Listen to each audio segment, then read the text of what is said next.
आज का हमारा टॉपिक है state and non state entities. State के क्वेश्चन को हमने पहले भी डिस्कस किया, जिसमें elements, kinds and modes of acquisition की अलग से वीडियो है अवेलेबल। उसके अलावा नॉन स्टेट एंटिटीज़ के लिहाज से हम इसी वीडियो में स्टेट का भी थोड़ा सा जिक्र करेंगे, जिसमें हमारे पास आ जाता है state is the people organise for law within a defined territory. State से मुराद है एक टेरिटरी जहाँ लोग रहते हों with organise law by government और sovereignty. Non state entities state entities से ऑपोजिट है। ये यहाँ पर कोई गवर्नमेंट नहीं होती है, गवर्नमेंट का कोई रोल भी नहीं होता है। गवर्नमेंट ये प्राइवेट इंडिविजुअल्स की कोई प्रॉपर्टी होती है, यानी multinational companies non state entities होती हैं। टाइप्स ऑफ स्टेट अगर हम देखें तो सोवरेन स्टेट्स हैं, माइक्रो स्टेट्स हैं, recognised by not member states. इसकी अलग से 10 काइंड्स हमने अलग वीडियो में पढ़ी हैं, आप चाहें तो वो भी देख सकते हैं। ये हम नॉर्मली डिस्कस करेंगे थोड़ा बहुत इन तीनों को इस क्वेश्चन के अंदर भी। सेकंड है types of the non state entities. Non state entities में हमारे पास आ जाता है multinational corporation, inter governmental organisation, non governmental organisation, terrorist group, transnational advocacy companies and 6 है private military companies. Sovereign state वो स्टेट होती है जहाँ पर सुप्रीम अथॉरिटी होती है, और वो स्टेट जो इंडिपेंडेंट होती है और इंटरनेशनल कम्युनिटी ने उसको रिकग्नाइज़ किया होता है। इसमें हमारे पास चाइना आ जाता है, यूएस आ जाता है, पाकिस्तान आ जाता है, इंडिया आ जाता है, और भी काफ़ी ज़्यादा कंट्रीज़ आ जाती हैं। माइक्रो स्टेट एक छोटी कंट्री का नाम होता है जो इंडिपेंडेंट होती है, जहाँ पे पॉपुलेशन थोड़ी होती है और टेरिटरी छोटी होती है, बट ये इंटरनेशनल लेवल पर फुली रिकग्नाइज होती है ये भी। थर्ड है हमारे पास recognise but not member state. कुछ ऐसी भी स्टेट्स होती हैं जो इंटरनेशनल लेवल पर बस एक दो कंट्रीज़ ने रिकग्नाइज़ किया होता है, और वो इंटरनेशनल लेवल पर इंटरनेशनल ऑर्गेनाइजेशन का हिस्सा भी नहीं होती हैं, उनकी मेंबरशिप भी उनके पास नहीं होती है।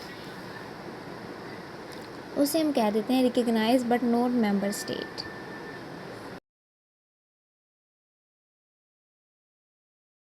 बेसिक क्वेश्चन हमारा यहाँ से स्टार्ट होता है कि types of non state entities क्या हैं।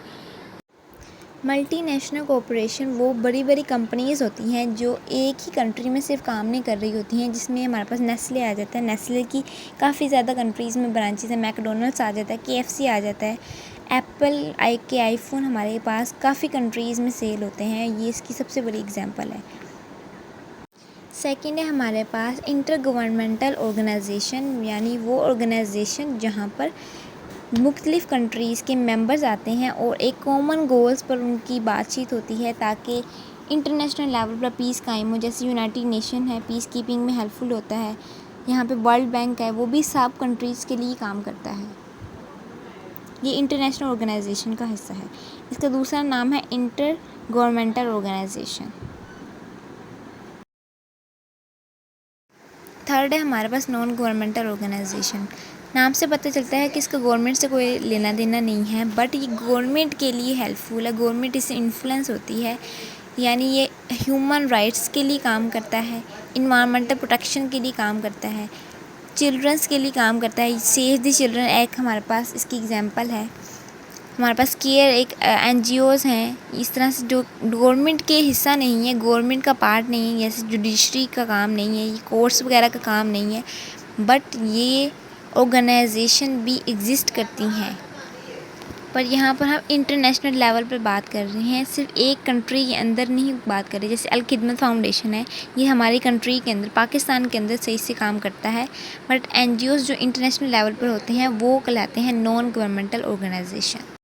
फोर्थ है हमारे पास टेररिस्ट ग्रुप, यानी वो ग्रुप जो इंटरनेशनल लेवल पर बदमाशी करता है, वायलेंस यूज़ करता है, थ्रेड यूज़ करता है। मिसाल के तौर पर जैसे डॉन को 11 मुल्कों की पुलिस पकड़ रही है बॉलीवुड मूवीज़ में, ये होते हैं टेररिस्ट ग्रुप।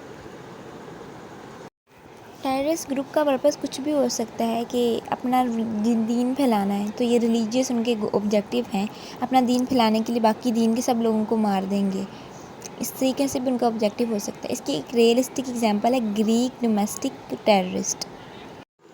फिफ्थ है ट्रांसनेशनल एडवोकेसी नेटवर्क। वो ग्रुप जो मुख्तलिफ़ कंट्रीज़ के मेंबर्स आपस में मिलकर एक स्पेसिफ़िक पर्पस के लिए, यानी वो पर्पस कुछ भी हो सकता है, ह्यूमन राइट्स की प्रोटेक्शन के लिए या इन्वायरमेंटल प्रोटेक्शन के लिए, सोशल जस्टिस के लिए मिलकर कुछ काम करते हैं, तो वो भी नॉन स्टेट एंटिटीज़ कहलाती हैं। 6 पॉइंट है प्राइवेट मिलिट्री कंपनीज़। ये नॉन स्टेट एंटिटी है, गवर्नमेंट की तरफ से नहीं है, बट कोई भी पर्सन जिसने ये कंपनी खोली है, ये गवर्नमेंट को, अपनी गवर्नमेंट को ही जंग के दिनों में मिलिट्री के इक्विपमेंट सेल कर सकता है, या किसी भी और कंट्रीज़ के आपस में जंग हुई है तो उनको सेल कर सकता है। State and non state entities के क्वेश्चन में ही हमसे पूछ लिया जाता है कि नॉन स्टेट एंटिटीज़ का आजकल मॉडर्न टाइम में इतना ज़्यादा इस्तेमाल क्यों होता है, कैसे होता है। Rising influence of the non state entities का हम पॉइंट लिखेंगे। इसमें हमारे पास 6 पॉइंट्स हैं, जिसमें फर्स्ट हमारे पास आ जाता है ग्लोबलाइजेशन।